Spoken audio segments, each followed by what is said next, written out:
The 12 Dancing Princesses. Part 1. Once upon a time there lived in the village of Montigny-sur-Roc a little cowboy without either father or mother. His real name was Michael, but he was always called the Star-Gazer because when he drove his cows over the commons to seek for pasture, he went along with his head in the air, gaping at nothing. As he had a white skin, blue eyes, and hair that curled all over his head, the village girls used to cry after him, "Well, Star-Gazer, what are you doing?" And Michael would answer, "Oh, nothing," and go on his way without even turning to look at them. The fact was he thought them very ugly, with their sunburnt necks, their great red hands, their coarse petticoats, and their wooden shoes. He had heard that somewhere in the world there were girls whose necks were white and whose hands were small, who were always dressed in the finest silks and laces, and were called princesses, and while his companions round the fire saw nothing in the flames but common everyday fancies, he dreamed that he had the happiness to marry a princess. Part 2. One morning about the middle of August, just at midday when the sun was hottest, Michael ate his dinner of a piece of dry bread and went to sleep under an oak, and while he slept he dreamt that there appeared before him a beautiful lady, dressed in a robe of cloth of gold, who said to him, "Go to the castle of Beloeil, and there you shall marry a princess." That evening the little cowboy, who had been thinking a great deal about the advice of the lady in the golden dress, told his dream to the farm people, but as was natural, they only laughed at the Star-Gazer. The next day at the same hour he went to sleep again under the same tree. The lady appeared to him a second time, and said, "Go to the castle of Beloeil, and you shall marry a princess." In the evening Michael told his friends that he had dreamed the same dream again, but they only laughed at him more than before. "Never mind," he thought to himself, "if the lady appears to me a third time I will do as she tells me." The following day, to the great astonishment of all the village, about 2 o'clock in the afternoon a voice was heard singing, "Railio, railio, how the cattle go." It was the little cowboy driving his herd back to the byre. The farmer began to scold him furiously, but he answered quietly, "I'm going away," made his clothes into a bundle, said good-bye to all his friends, and boldly set out to seek his fortunes. There was great excitement through all the village, and on the top of the hill the people stood holding their sides with laughing as they watched the Star-Gazer trudging bravely along the valley with his bundle at the end of his stick. It was enough to make anyone laugh, certainly. Part 3. It was well known for full 20 miles round that there lived in the castle of Beloeil 12 princesses of wonderful beauty, and as proud as they were beautiful, and who were besides so very sensitive and of such truly royal blood, that they would have felt at once the presence of a pea in their beds even if the mattresses had been laid over it. It was whispered about that they led exactly the lives that princesses ought to lead, sleeping far into the morning and never getting up till midday. They had 12 beds all in the same room, but what was very extraordinary was the fact that though they were locked in by triple bolts, every morning their satin shoes were found worn into holes. When they were asked what they had been doing all night, they always answered that they had been asleep, and indeed no noise was ever heard in the room, yet the shoes could not wear themselves out alone. At last the Duke of Beloeil ordered the trumpet to be sounded, and a proclamation to be made that whoever could discover how his daughters wore out their shoes should choose one of them for his wife. On hearing the proclamation a number of princes arrived at the castle to try their luck. They watched all night behind the open door of the princesses, but when the morning came they had all disappeared, and no one could tell what had become of them. Part 4. When he reached the castle, Michael went straight to the gardener and offered his services. Now it happened that the garden boy had just been sent away, and though the Star-Gazer did not look very sturdy, the gardener agreed to take him, as he thought that his pretty face and golden curls would please the princesses. The first thing he was told was that when the princesses got up he was to present each one with a bouquet, and Michael thought that if he had nothing more unpleasant to do than that he should get on very well. Accordingly, he placed himself behind the door of the princess's room with the 12 bouquets in a basket. He gave one to each of the sisters, and they took them without even deigning to look at the lad, except Lena, the youngest, who fixed her large black eyes as soft as velvet on him, and exclaimed, "Oh, how pretty he is, our new flower boy." The rest all burst out laughing, and the eldest pointed out that a princess ought never to lower herself by looking at a garden boy. Now Michael knew quite well what had happened to all the princes, but notwithstanding, the beautiful eyes of the Princess Lena inspired him with a violent longing to try his fate. Unhappily he did not dare to come forward, being afraid that he should only be jeered at, or even turned away from the castle on account of his impudence. Part 5. Nevertheless, the Star-Gazer had another dream. The lady in the golden dress appeared to him once more, holding in one hand 2 young laurel trees, a cherry laurel and a rose laurel, and in the other hand a little golden rake, a little golden bucket, and a silken towel. She thus addressed him: "Plant these 2 laurels in 2 large pots, rake them over with a rake, water them with a bucket, and wipe them with a towel. When they have grown as tall as a girl of 15, say to each of them, 'My beautiful laurel, with a golden rake I have raked you, with a golden bucket I have watered you, with a silken towel I have wiped you.' Then after that ask anything you choose, and the laurels will give it to you." Michael thanked the lady in the golden dress, and when he woke he found the 2 laurel bushes beside him. So he carefully obeyed the orders he had been given by the lady. The trees grew very fast, and when they were as tall as a girl of 15, he said to the cherry laurel, "My lovely cherry laurel, with the golden rake I have raked thee, with the golden bucket I have watered thee, with the silken towel I have wiped thee. Teach me how to become invisible." Then there instantly appeared on the laurel a pretty white flower, which Michael gathered and stuck into his buttonhole. Part 6. That evening, when the princesses went upstairs to bed, he followed them barefoot, so that he might make no noise, and hid himself under one of the 12 beds, so as not to take up much room. The princesses began at once to open their wardrobes and boxes. They took out of them the most magnificent dresses, which they put on before their mirrors, and when they had finished turned themselves all round to admire their appearances. Michael could see nothing from his hiding place, but he could hear everything, and he listened to the princesses laughing and jumping with pleasure. At last the eldest said, "Be quick, my sisters, our partners will be impatient." At the end of an hour, when the star-gazer heard no more noise, he peeped out and saw the 12 sisters in splendid garments, with their satin shoes on their feet, and in their hands the bouquets he had brought them. "Are you ready?" asked the eldest. "Yes," replied the other 11 in chorus, and they took their places one by one behind her. Then the eldest princess clapped her hands 3 times, and a trap-door opened. All the princesses disappeared down a secret staircase, and Michael hastily followed them. As he was following on the steps of the Princess Lena, he carelessly trod on her dress. "There is somebody behind me," cried the princess. "They are holding my dress." "You foolish thing," said her eldest sister, "you are always afraid of something. It is only a nail which caught you." Part 7. They went down, down, down, till at last they came to a passage with a door at one end, which was only fastened with a latch.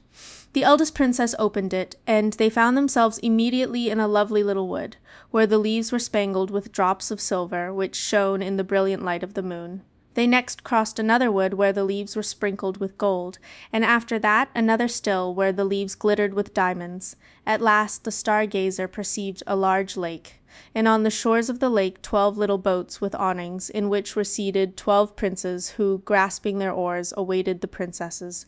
Each princess entered one of the boats, and Michael slipped into that which held the youngest.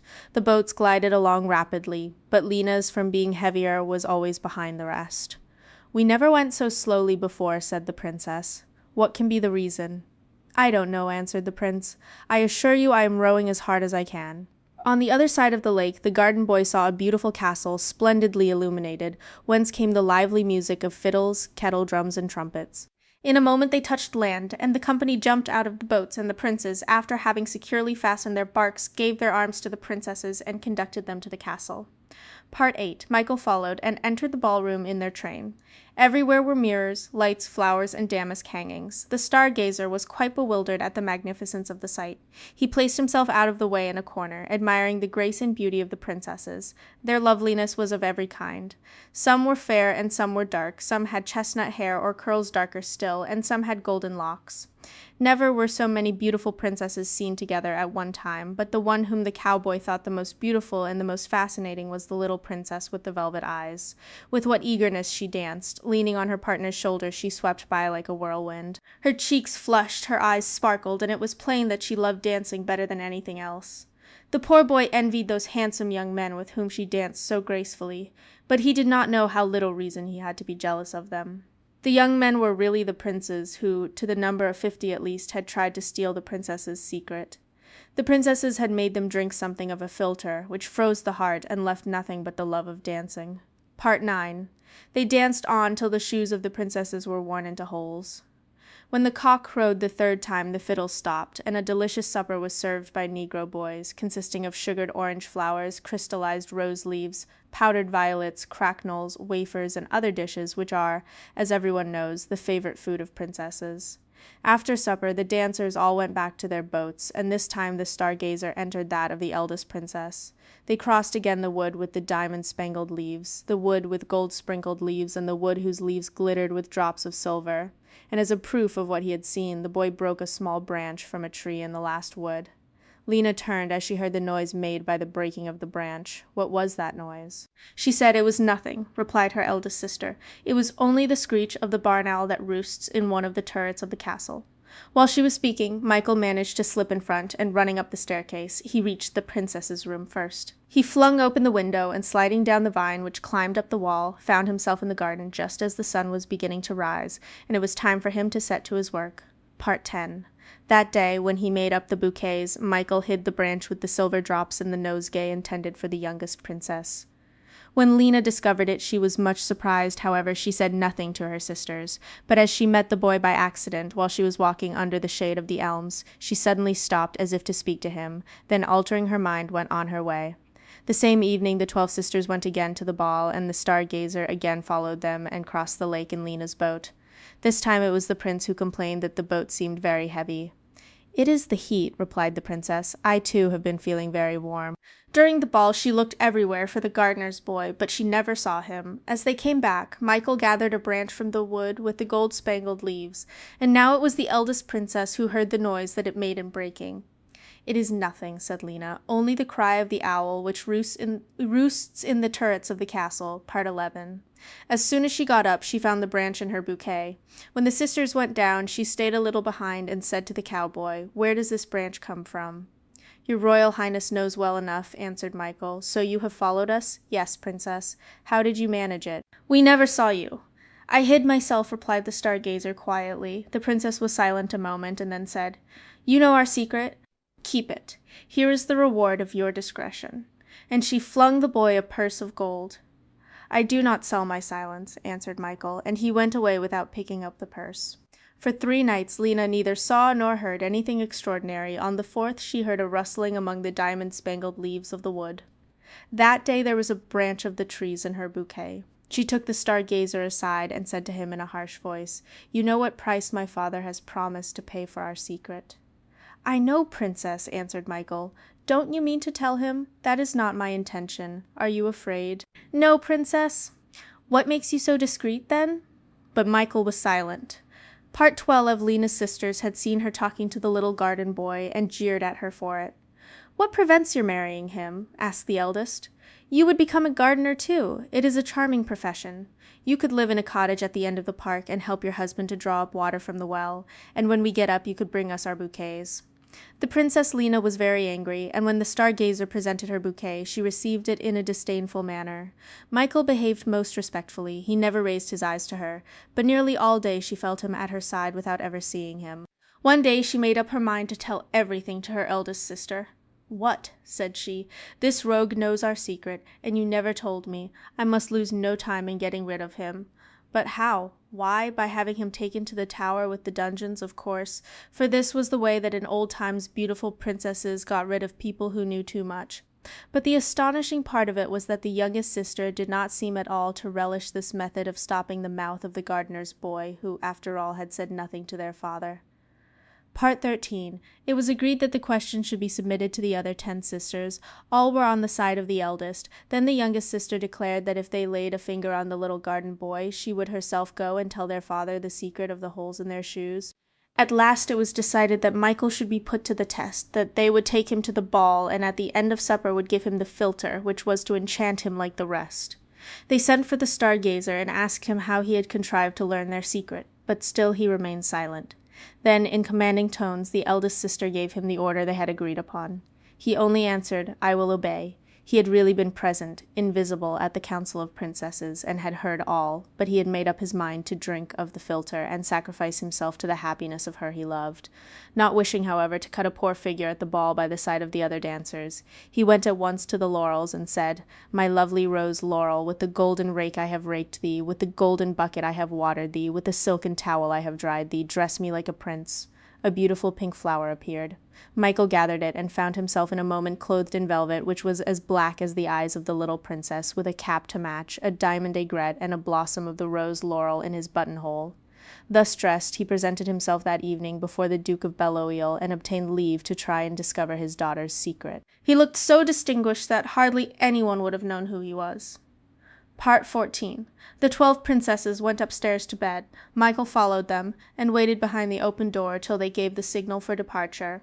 This time he did not cross in Lena's boat. He gave his arm to the eldest sister, danced with each in turn, and was so graceful that everyone was delighted with him. At last the time came for him to dance with the little princesses. She found him the best partner in the world, but he did not dare to speak a single word to her. When he was taking her back to her place, she said to him in a mocking voice, "Here you are at the summit of your wishes. You are being treated like a prince." "Don't be afraid," replied the Star-Gazer gently. "You shall never be a gardener's wife." The little princess stared at him with a frightened face, and he left her without waiting for an answer. When the satin slippers were worn through, the fiddles stopped, and the negro boys set the table. Michael was placed next to the eldest sister, and opposite to the youngest. They gave him the most exquisite dishes to eat, and the most delicate wines to drink, and in order to turn his head more completely, compliments and flattery were heaped on him from every side, but he took care not to be intoxicated either by the wine or the compliments. Part 15. At last the eldest sister made a sign, and one of the black pages brought in a large golden cup. "The enchanted castle has no more secrets for you," she said to the Star-Gazer. "Let us drink to your triumph." He cast a lingering glance at the little princess, and without hesitation lifted the cup. "Don't drink!" suddenly cried out the little princess. "I would rather marry a gardener," and she burst into tears. Michael flung the contents of the cup behind him, sprang over the table, and fell at Lena's feet. The rest of the princes fell likewise at the knees of the princesses, each of whom chose a husband and raised him to her side. The charm was broken. The 12 couples embarked in the boats, which crossed back many times in order to carry over the other princes. Then they all went through the 3 woods, and when they had passed the door of the underground passage, a great noise was heard, as if the enchanted castle was crumbling to the earth. They went straight to the room of the Duke of Belloeil, who had just awoke. Michael held in his hand the golden cup, and he revealed the secret of the holes in the shoes. "Choose then," said the Duke, "whichever you prefer." "My choice is already made," replied the garden boy, and he offered his hand to the youngest princess, who blushed and lowered her eyes. Part 16. The Princess Lena did not become a gardener's wife. On the contrary, it was the Star-Gazer who became a prince, but before the marriage ceremony the princess insisted that her lover should tell her how he came to discover the secret, so he showed her the 2 laurels which had helped him, and she, like a prudent girl, thinking they gave him too much advantage over his wife, cut them off at the root and threw them in the fire. And this is why the country girls go about singing, "We will no longer go to the woods, the laurels are cut down," and dancing in summer by the light of the moon.